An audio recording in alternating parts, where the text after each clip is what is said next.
Bonjour à tous, j'espère que tout le monde va bien. Je vous retrouve aujourd'hui pour un nouveau podcast. Je voulais d'abord vous remercier pour votre accueil pour le précédent podcast. C'était un exercice très difficile. J'ai hésité au moment où je l'ai mis. Je crois que je vous le dis plusieurs fois d'ailleurs dedans. Et j'ai failli le supprimer la nuit où je l'ai posté. Finalement, je l'ai laissé. Je vous remercie vraiment pour toutes vos réactions qui ont été une bouffée d'air frais. Parce que euh, l'essentiel des personnes ont compris de quoi il était question et ont été dans l'accueil de ça. Pour autant, voilà, je voulais faire quelques petites clarifications par rapport à ça, c'est-à-dire que c'était vraiment un exercice. Il y avait une volonté de ma part de vous partager quelque chose où normalement il y a de la pudeur par rapport à ça, quelle que soit la personne. Il y a une espèce de pudeur par rapport à ça. Et c'était vraiment dans le but de montrer, alors que ce soit au niveau des polarités yang, que c'est ok d'avoir ce genre d'émotion euh, par rapport à votre cheminement, et y compris quand on vous dit que vous devriez atteindre cet état de complétude. Et qu'en fait, cet état de complétude au sens propre, vous savez que j'ai jamais aimé ce mot et ça continue, c'est aussi avoir des réactions émotionnelles et que le basculement aussi se joue de cette façon-là. Pour les polarités yin, c'était bien évidemment aussi étant donné que très souvent vous avez cette notion de cet émotionnel yang n'existe pas, bien évidemment que l'émotionnel yang existe et qu'il est très intense.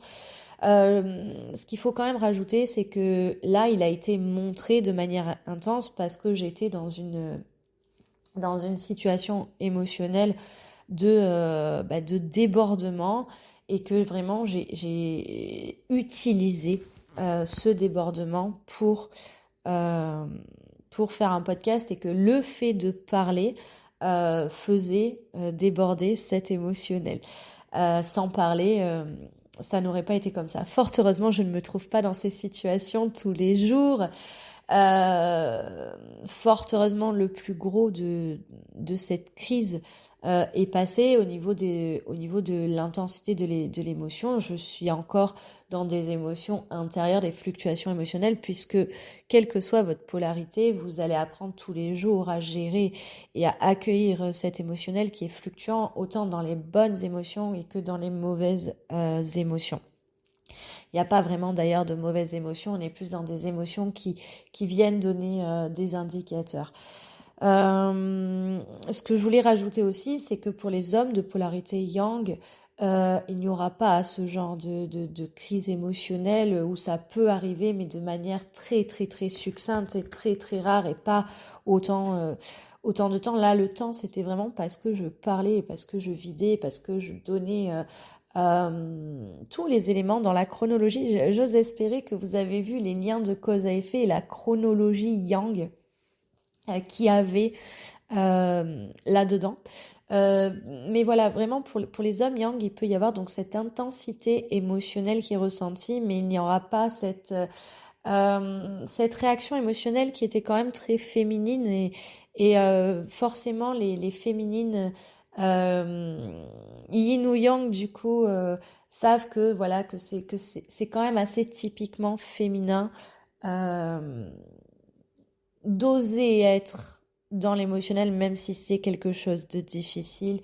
On sait toutes en tant que femme que c'est quelque chose qui est vraiment commun aux femmes. Voilà.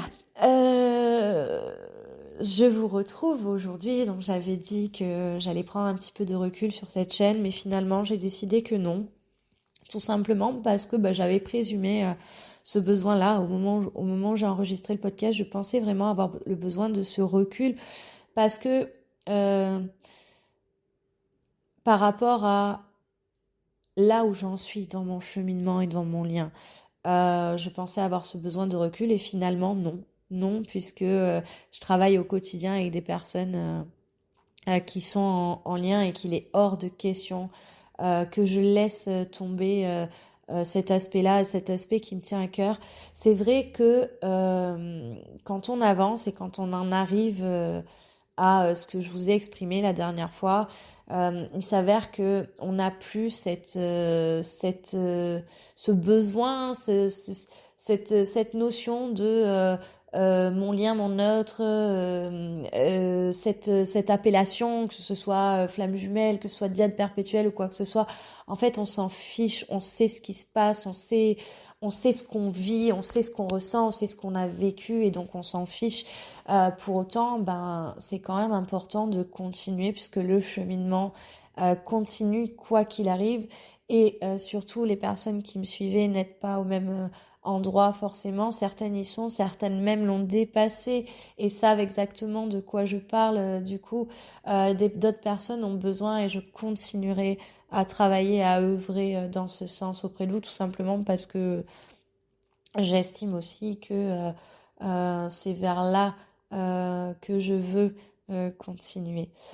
Euh, Aujourd'hui, je voudrais vous faire un petit point sur ce qu'est ce lien. Alors, il y a quand même la seconde chaîne et voilà, vous êtes 700 au dernier comptage, vous êtes 700 sur cette chaîne. Et il y a cette nouvelle chaîne que j'ai créée qui s'appelle Harmonie de l'être. Et je vous invite vraiment. Alors c'est pas en mode s'il vous plaît, allez vous abonner à ma chaîne, mais c'est vraiment je vous invite à aller sur cette chaîne parce que j'y travaille de manière donc je fais exactement la même chose que ce que je fais avec vous, sauf que je n'intègre pas la notion du lien et que je pense vraiment que ça va vous aider pour avancer dans votre cheminement parce que il n'y aura pas cette difficulté de la dualité par rapport à ce lien et que ben, c'est un complément pour vous. Bon, après, bien sûr, vous faites ce que vous voulez. Donc la chaîne c'est Harmonie de l'être, je vous ai mis le lien il me semble dans les posts. Donc vous pourrez la retrouver. Je parle de polarité yin, je parle de polarité yang. Je n'aborderai pas la dimension spirituelle, la dimension énergétique. On est sur quelque chose de beaucoup plus terre à terre, beaucoup plus psychologique, expliqué parfois de manière un petit peu plus simple aussi. Les premiers podcasts, hein, forcément, ben, ça sera un petit rappel. Mais en tout cas, ça peut toujours vous aider pour les pistes. Aujourd'hui, je voudrais vous parler des différences entre hommes et femmes. Justement, hein, j'ai commencé avec cette histoire d'émotionnel. Je voudrais vraiment vous expliquer la différence entre une polarité en fonction de si on est un homme ou une femme.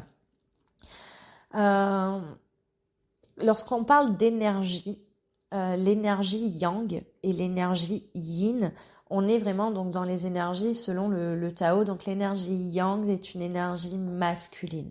L'énergie yin est une énergie féminine.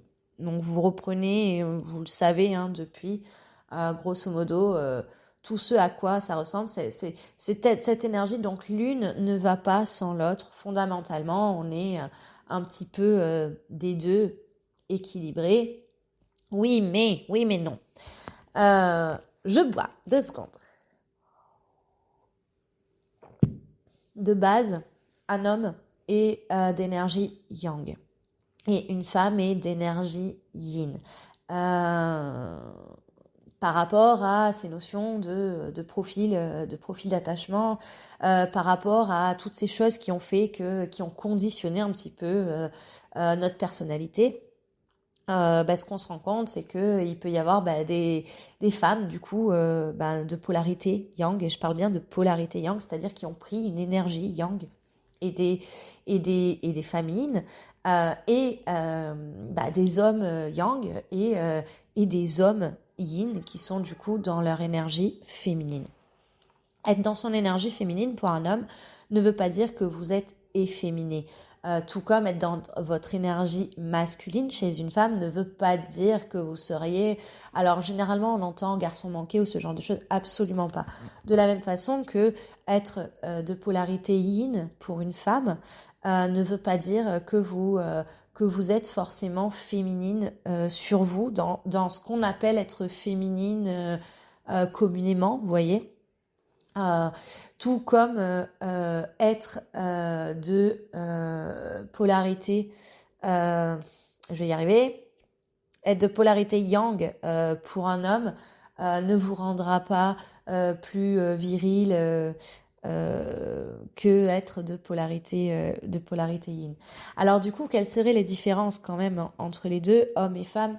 Et je pense que ce cheminement va quand même, c'est pas je pense, c'est je suis sûre et certaine, ce cheminement nous amène vraiment à nous questionner sur je vais parler de la parité homme-femme, sur cette complémentarité de l'homme et de la femme, sur cette union de l'homme et de la femme.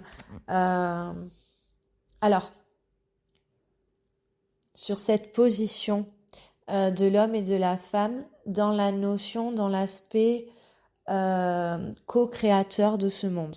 Attention, je mets un petit warning de ce côté-là dans le cadre des relations de cette diade perpétuelle.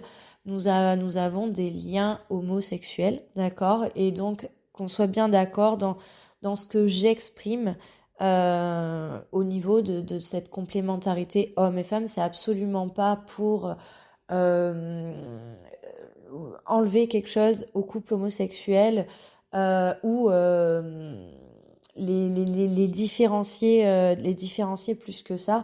Je pense vraiment que dans les couples homosexuels, vous allez travailler cette notion de complémentarité justement de par vos polarités, d'accord? L'amour n'a pas de sexe.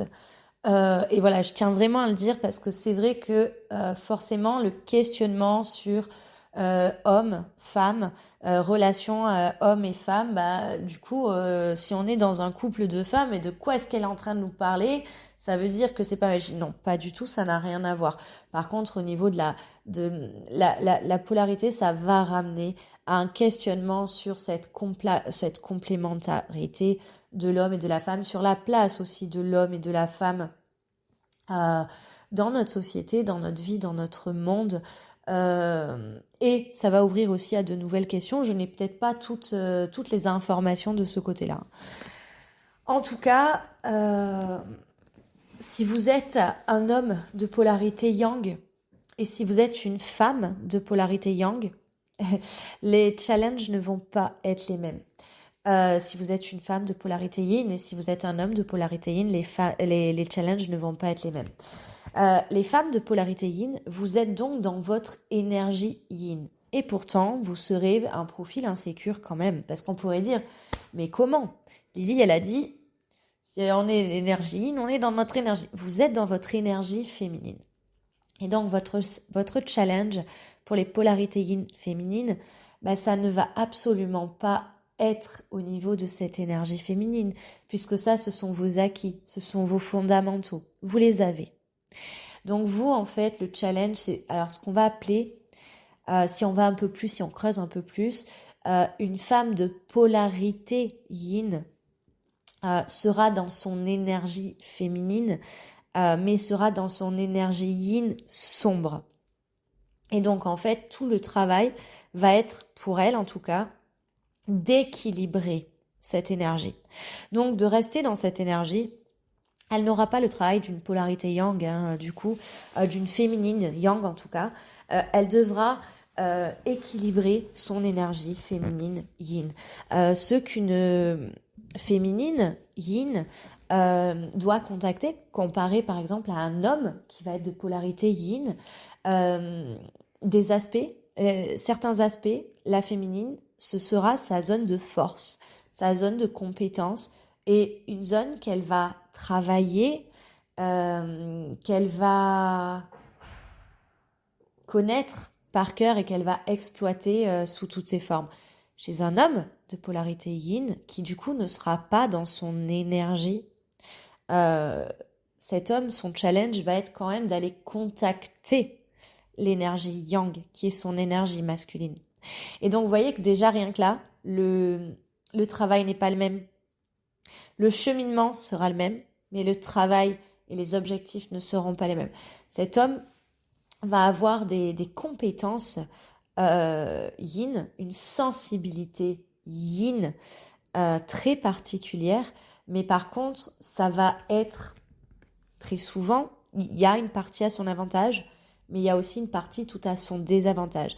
Et alors même que des tas d'aspects sont pour une féminine yin ses fondamentaux qu'elle doit garder, il y a des aspects, les mêmes aspects pour un homme de polarité yin, ça va être ses zones de faille et il va devoir aller chercher les zones de force en allant chercher son énergie masculine.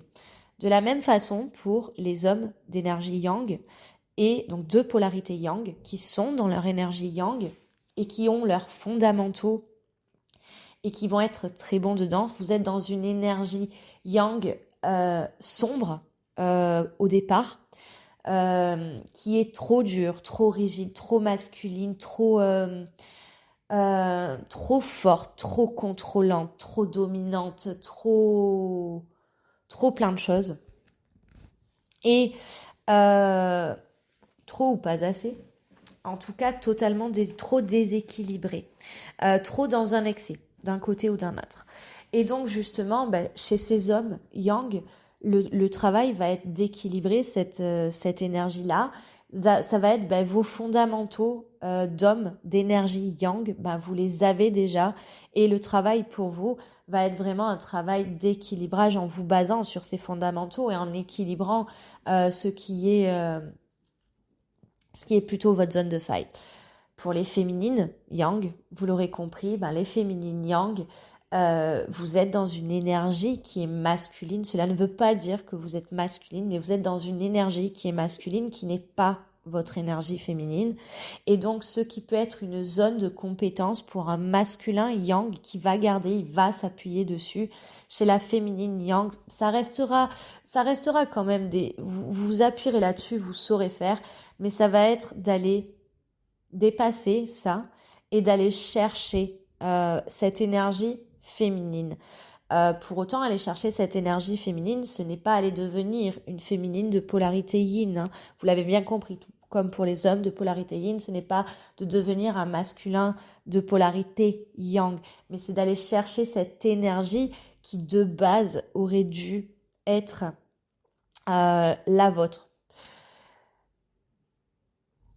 Dans la configuration d'un lien homme-femme, l'histoire et le lien vont être fondamentalement différents et le cheminement va être fondamentalement différent si c'est une féminine yin et un masculin yang, une féminine yin première cheminante et un masculin yang second cheminant.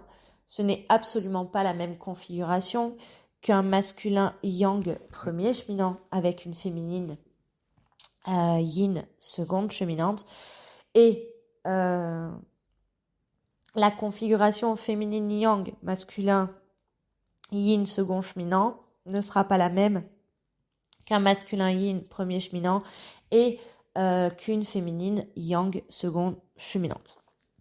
Ce qu'il faut comprendre, c'est que quelle que soit votre polarité, n'oubliez pas de regarder aussi forcément le cheminant que vous êtes et si vous êtes activé ou pas. En même temps, si vous n'êtes pas activé, vous ne serez pas là.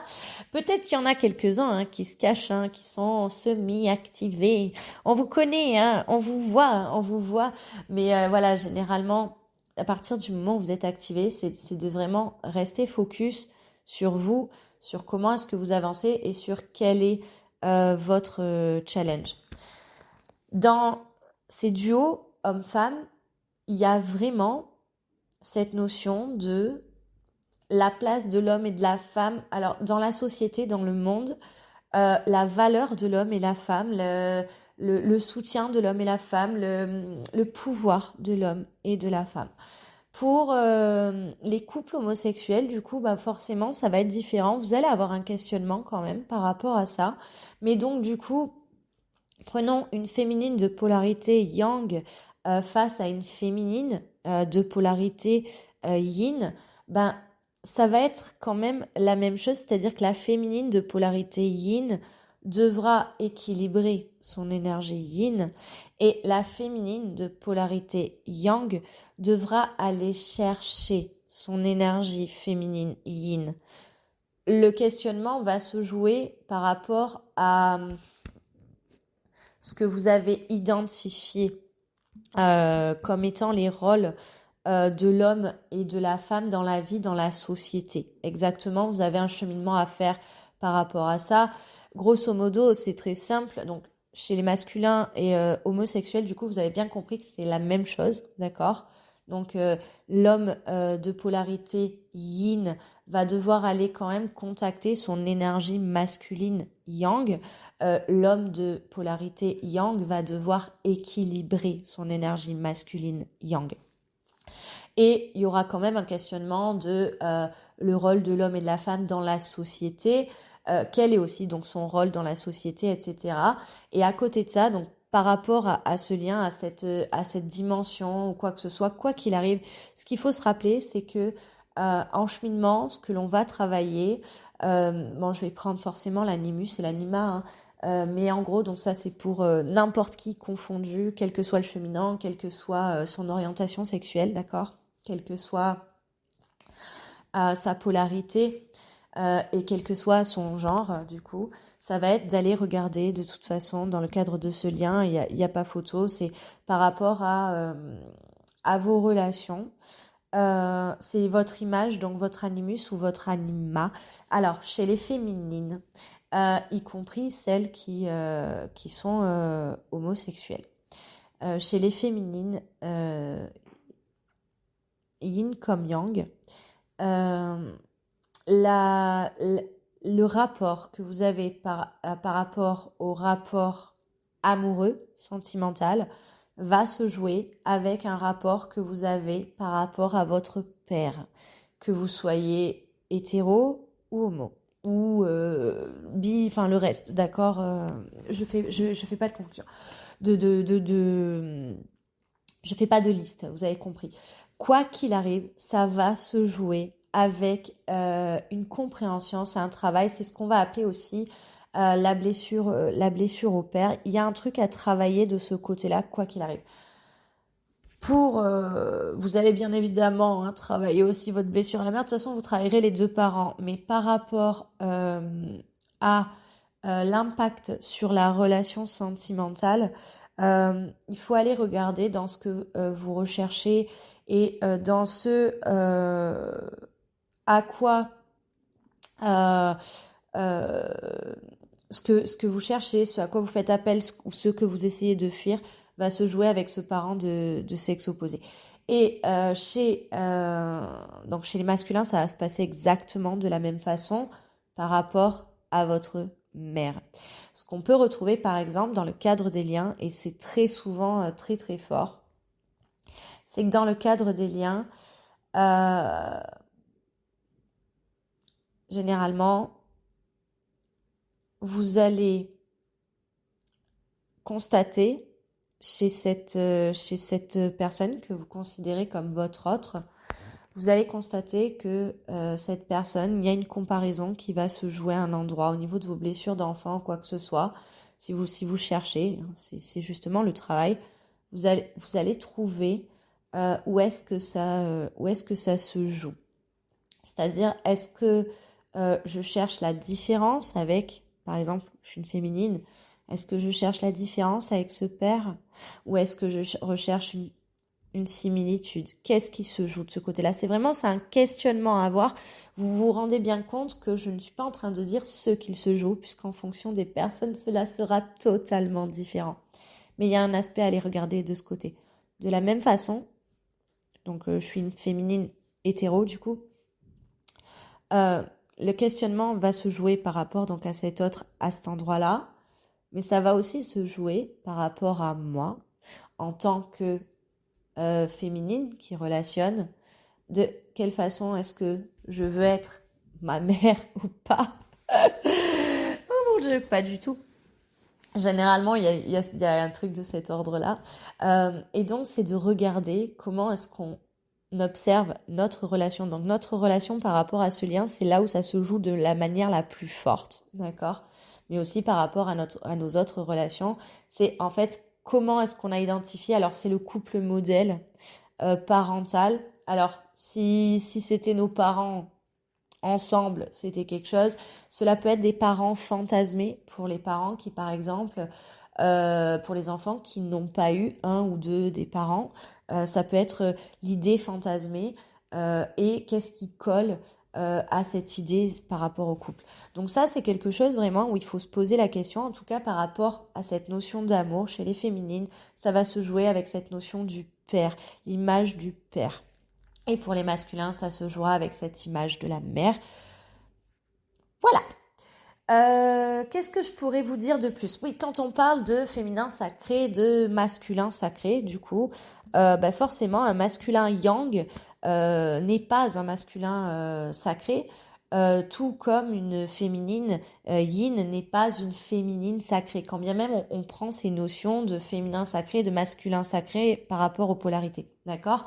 Ce qu'on pourrait appeler un féminin sacré, c'est une féminine qui est dans soi, donc soit une féminine de polarité yin qui est dans son énergie équilibrée, donc une féminine yin qui sait s'écurer, d'accord? Soit une féminine de polarité yang qui sait s'écurer et qui donc est aujourd'hui, même si elle reste de polarité yang, qui est dans son énergie féminine. Et chez un masculin yang, c'est un masculin yang qui sait s'écurer et qui est dans son énergie masculine équilibrée.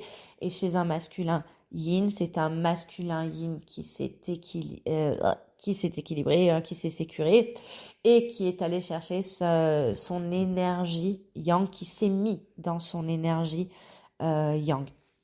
Ce qu'il faut savoir du coup, c'est que par rapport à votre cheminement, alors par rapport à ce qui peut être verbalisé sur la toile, etc., il faut arriver à prendre en compte qui vous êtes, qui vous avez en face de vous, et à garder parfois une distance par rapport à ce qui peut être décrit, vous savez, sur certaines vidéos, certains podcasts, en fonction de savoir quels sont les codes des personnes justement qui vous parlent par rapport à ça. Ce qu'on constate, c'est que... Alors, ce qu'on constate, je vais y arriver, c'est que chez les seconds cheminants, pendant toute la partie du cheminement actif du premier cheminant, donc qu'il soit yin ou yang, le second cheminant, quoi qu'il arrive, sera beaucoup plus coriace, on va dire ça comme ça, sera pris de manière beaucoup plus coriace que les premiers cheminants. Alors même que les challenges sont quand même les mêmes en fonction de la polarité. Un yin doit s'incarner, un yin va s'incarner, un yin va éclater son faux self et va oser être lui ou elle, et un yang va s'élever, on va dire lever cette espèce de lourdeur, hein, quand je parle de s'élever, et va éclater sa carapace d'ego pour oser être lui ou elle. Vous voyez, à ce niveau-là, ça se joue de la même façon. Mais par contre, par rapport au cheminement, ça se passe de manière bien différente. Donc c'est vrai que lorsque l'on décrit, par exemple, les comportements d'un second cheminant yin, du moment qu'on décrit les comportements de la polarité yin, vous allez le retrouver, mais il faut penser à le nuancer en fonction de si c'est le second cheminant et si c'est un homme ou une femme. De la même façon pour les polarités yang. Et c'est vrai que très souvent, on a tendance à oublier ça. Vous avez tendance à oublier ça. Je vous accuse, la vilaine. Il faut vraiment garder ça en compte. Les seconds cheminants, quand ils sont masculins, on a tendance à les trouver beaucoup plus gratinés, beaucoup plus durs que les femmes premières cheminantes, tout simplement parce qu'il y a une résistance au changement qui est bien plus forte chez les masculins, qu'ils soient yang ou yin. Il y a une résistance au changement qui est bien plus forte chez les masculins, tout simplement parce que un masculin n'est pas cyclique, là où une féminine est cyclique depuis son adolescence. Donc il y a déjà ça à prendre en compte. Alors j'entends déjà, dans ma tête, j'ai quelques voix là de certains de mes consultants qui sont des premiers cheminants hommes avec des secondes cheminantes féminines et qui vont me dire mais tu te fous de ma gueule, tu nous as un petit peu oublié parce que nous on n'a pas été résistants au changement, c'est ce second cheminant qui est résistant au changement. Le second cheminant est toujours ultra résistant, y compris si c'est une féminine. Mais c'est vrai que dans la configuration où ce sont des hommes second cheminants, c'est d'autant plus résistant. Donc que ce soit des cheminants yang ou des cheminants yin, et c'est pas une mauvaise volonté. Quoi qu'il arrive, le second cheminant, tant qu'il n'est pas en action, même si ça paraît culpabilisant et même si on pourrait dire oui, mais non, quoi que ce soit, quoi qu'il arrive, tant que le second cheminant n'est pas en action, c'est tout simplement parce que il y a quelque chose à faire, il y a quelque chose à contacter, il y a quelque chose à comprendre du côté du premier cheminant. Et très souvent, alors j'aimerais vraiment enlever cet aspect culpabilisant de travail, hein. Mais il y a quand même ça à prendre en compte, c'est-à-dire que si les seconds cheminants je vous parlais dans le dernier podcast de ce fossé, ce que je nomme en tout cas le fossé, qui à un moment devient immense de par le cheminement du premier cheminant. À un moment, si ce fossé est grand aussi, c'est parce que ce fossé permet de révéler des choses. Les seconds cheminants sont vraiment des révélateurs de nos propres fonctionnements en tant que premier cheminant. Les seconds cheminants qui s'activent, tous autant que vous êtes, tous.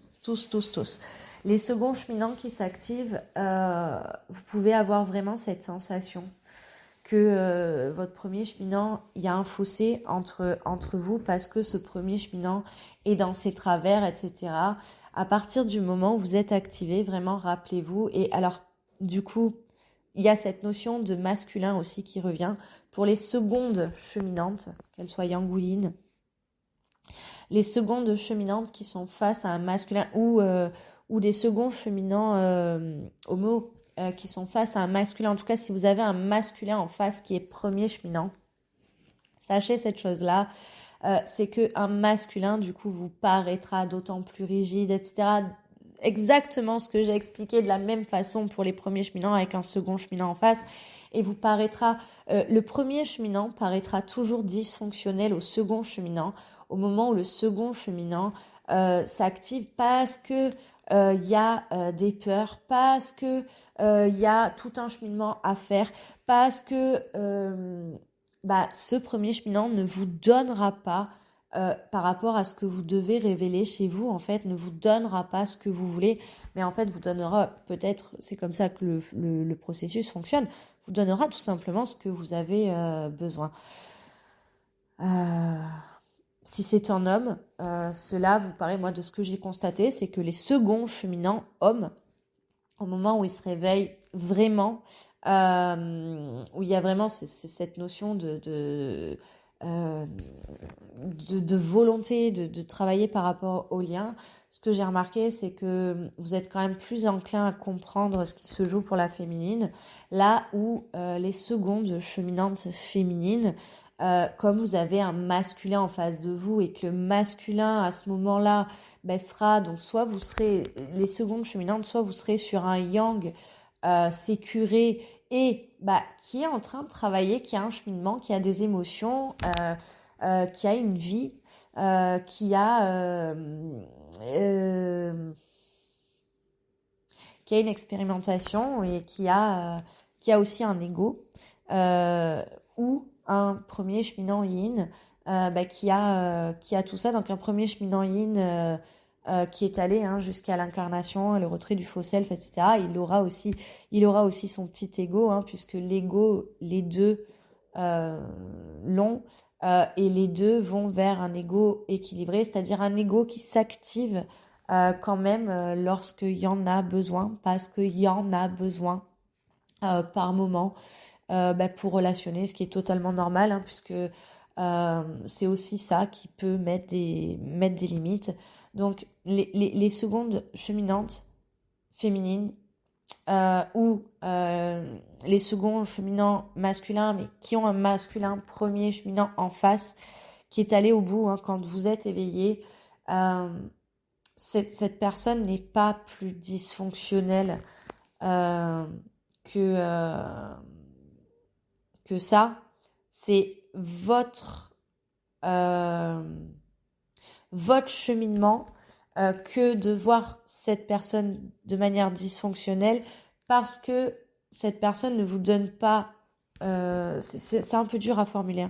J'essaye vraiment de vous le formuler le mieux possible. Cette personne va vous donner ce que vous avez besoin. C'est en miroir, c'est l'effet miroir qui agit. Ou alors elle vous donnera rien du tout, mais ça sera dans l'énergétique, vous avez compris. C'est pas ce qui vous convient. Et donc, parce que ça ne vous convient pas, vous trouvez ça dysfonctionnel.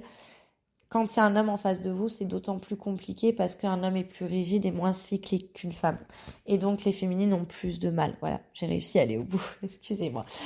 Dans tous les cas, continuez à avancer. Donc maintenant, je reprends un petit peu tout le monde, quel que soit le cheminement que vous soyez, quelle que soit votre polarité, quel que soit votre genre, quelle que soit votre orientation sexuelle. Rappelez-vous que si vous en êtes à travailler sur vous-même, à aller jusqu'à l'émergence de vous-même, le but est d'aller vraiment à ça, par rapport à ce lien, par rapport à cet amour que vous ressentez, par rapport à des révélations que vous auriez pu avoir ou quoi que ce soit. Restez vraiment focus sur avancer, aller au bout, quel que soit ce que cette personne en face de vous au final vous donne, mais aller au bout de vous-même. Le travail va se situer à cet endroit-là. J'espère que ça vous aura apporté des petits éléments en plus. On pourra développer ça si vous le souhaitez. Je vais finir ce podcast en vous expliquant ce qui se joue au niveau énergétique en cette fin d'année. On est vraiment sur un cycle qui arrive de remise de réalité. On était dans une espèce de distorsion de la réalité dernièrement. Beaucoup ont pu le ressentir. Un truc de c'est pas normal ce qui se passe, c'est faux, il y a du mensonge, il y a du fake, il y a des tas de choses comme ça à différents niveaux. Que vous soyez de polarité yin ou yang, vous pouvez l'avoir ressenti. Et donc, on arrive sur le cycle de l'hiver qui va ramener une forme de vérité. Il y a vraiment cette sensation de vérité qui arrive petit à petit. Donc, ça peut être des compréhensions, c'est pas de vérité absolue, puisque de toute façon, la vérité absolue n'existe pas. Dans la notion de ce lien, la vérité se situe un petit peu des deux côtés. Et à la fois un petit peu au-dessus et autour en fonction de l'angle de vue, vous aurez bien compris que c'est différent. En tout cas, cet hiver, il y a vraiment ça qui arrive. Ça arrive à partir du 21 décembre. Les énergies étaient très bousculantes pour beaucoup. Certains ont vécu des remous émotionnels très très forts. D'autres ont vécu une espèce d'apaisement total, presque un espèce de silence. Silence, ça pousse, quoi. Vous voyez, vraiment ce silence, il y a quelque chose qui est en train de bouger, là. Qu'est-ce que c'est c'est vraiment le slow motion, quoi. C'est un truc au ralenti. C'est des énergies un petit peu comme ça. C'est un espèce de tunnel, c'est un trou de verre qui s'arrête le 21 décembre. Le 21 décembre commence ce cycle de l'hiver avec cette notion de réalité qui va être réintégrée, remise, donc des compréhensions, des révélations, des conscientisations et des tas d'autres choses. De ce côté-là, la vérité finit de monter l'escalier en tout cas, vraiment. Et à mon sens, dans ce que je perçois au niveau des énergies. L'année énergétique 2025 commence en fait à partir de ce 21 décembre. Donc, pour les personnes qui sont assez ouvertes à ça, ce que je vous invite à faire à partir du 21 décembre, c'est de noter donc les 12 jours, de noter après chaque fin de journée ce que vous avez relevé d'important sur cette journée, ce qui vous a percuté ou quoi que ce soit.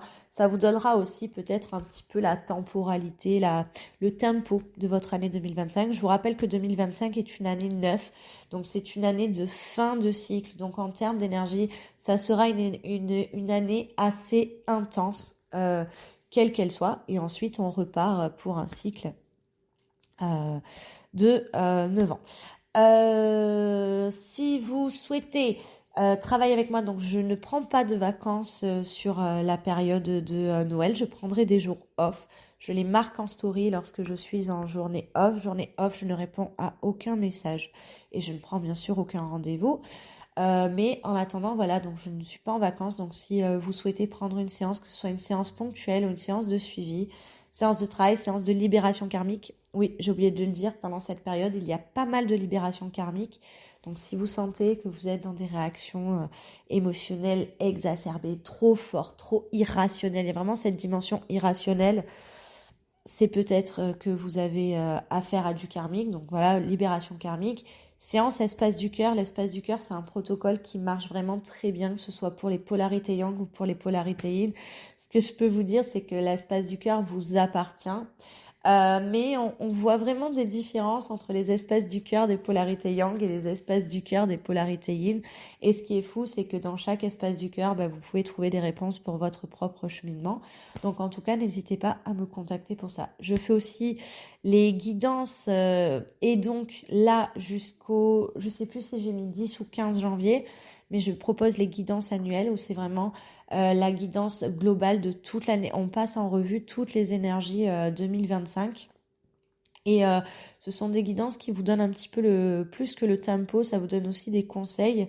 Généralement, les personnes qui le font, là, ça fait 3 ans que je propose ça, elles en sont plutôt contentes car ça leur sert de support tout au long de l'année. Donc, n'hésitez pas à prendre rendez-vous.